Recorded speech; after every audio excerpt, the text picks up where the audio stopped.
그리스도 안에서 은혜와 평화가 넘치시기를 빕니다. 오늘은 룻기 4장을 보겠는데요.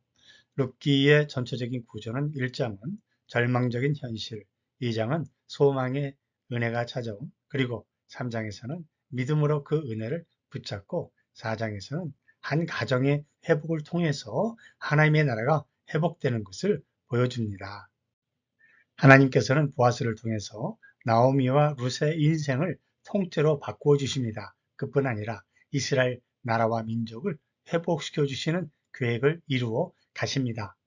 요셉과 마리아에게서 구세주 예수님이 태어나신 것처럼 평범한 한 가정을 통해서 하나님께서 이스라엘을 구원해 주시는 놀라운 계획을 보여주십니다. 룻은 이스라엘의 집을 세운 레아와 라헬처럼 존귀하게 되어 다시금 이스라엘의 집을 세울 여인으로 축복받습니다. 사랑하는 여러분, 우리도 이처럼 절망과 아픔의 시대를 산다고 할지라도 오직 은혜로 우리를 찾아와 주시는 예수 그리스도만을 바라보면서 예수님을 주님으로 모시고 이 땅의 회복과 또 민족의 회복과 그리고 교회의 회복과 내 가정의 회복을 위해 간절히 기도할 수 있기를 바랍니다.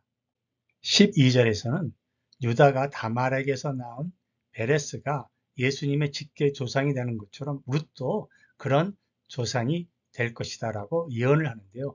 그대로 룻은 다윗의 조상이 되고 또 다윗을 통해서 그 후손 중에서 예수님이 요셉과 마리아를 통해 구세주로 세상에 태어나는 그런 어머니가 되는 거죠. 룻기 4장에 보면 보아스보다 더 먼저 엘리멜렉의 큰아들 말론의 기업 물을 권리가 있는 자가 있었습니다. 그는 자신이 소유할 수 있는 토지와 자산에 대해 들었을 때 마음이 솔깃했습니다. 그렇지만 두 여자에 대한 의무와 엘리멜렉의 상속자를 낳아야 한다는 소리에 즉시 거절했습니다. 엘리멜렉 가족에 대한 의무는 그 땅이 낼 수 있는 소산의 혜택보다 더 훨씬 많은 비용을 지불해야 할 수도 있었기 때문입니다. 그러나 보아스는 그런 계산을 하지 않았습니다. 기꺼이 모든 비용을 부담하고 모든 짐을 짊어졌습니다. 보아스가 룻을 맞이해서 아내로 삼은 것이죠.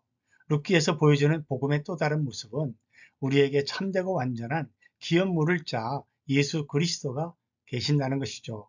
그분은 교회를 신부로 삼기 위해 기꺼이 자신의 생명을 내어주시고 모든 것을 바치셨습니다. 그래서 우리는 예수님의 신부가 되고 예수님은 우리의 신랑이 되시게 됩니다. 룻이 낳은 아들은 나오미에게 손자가 되고요. 그 손자는 자기의 큰아들 말론의 기업 이어나갈 자가 되었습니다. 찬송할지어다 하나님의 이름을 높여드립니다. 자기를 괴롭게 하고 징벌하신 하나님께서 다시 품으셔서 이제는 그 이름을 통해서 하나님의 영원한 생명의 구원자가 되신 기업이 될 것을 이제 성경은 우리에게 말씀하고 있습니다. 룻이 낳은 아들이 나오미에게 생명의 회복자가 된다고 합니다. 생명의 회복이란 나오미가 건강하게 오래 산다는 뜻이 아니죠. 나오미에게 이제 죽을 날이 얼마 남지 않았어도 천국에 대한 소망과 기쁨이 있기에 바로 그것은 생명의 회복입니다. 주님 안에서 우리도 영원한 생명을 함께 누릴 수 있다면 그것이 바로 우리에게는 노년의 봉양자가 되는 것이죠.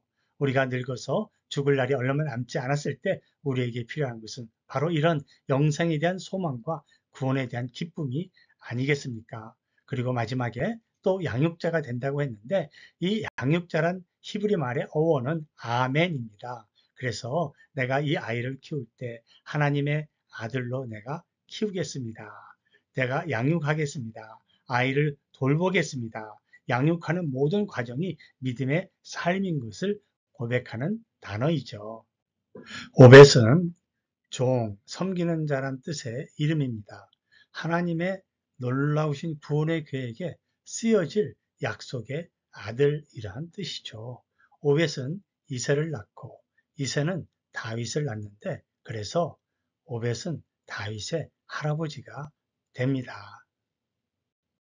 보잘것없어 보이는 평범한 한 가족의 이야기 속에서 하나님께서는 만세 전부터 계획하신 놀라우신 구원의 계획을 이루어 가셨습니다. 예수님이 태어나시기까지 하나님께서는 이렇게 한 가정을 통해서 일하고 계셨습니다. 우리들도 우리의 삶이 나의 것으로 끝나는 것이 아니라 우리의 가정의 회복이 교회의 회복으로, 교회가 회복되면 나라와 민족이 회복되는 하나님의 놀라우신 구원의 계획을 이루어가는 일에 쓰임받고 있다는 것을 우리가 함께 기억할 수 있기를 바랍니다.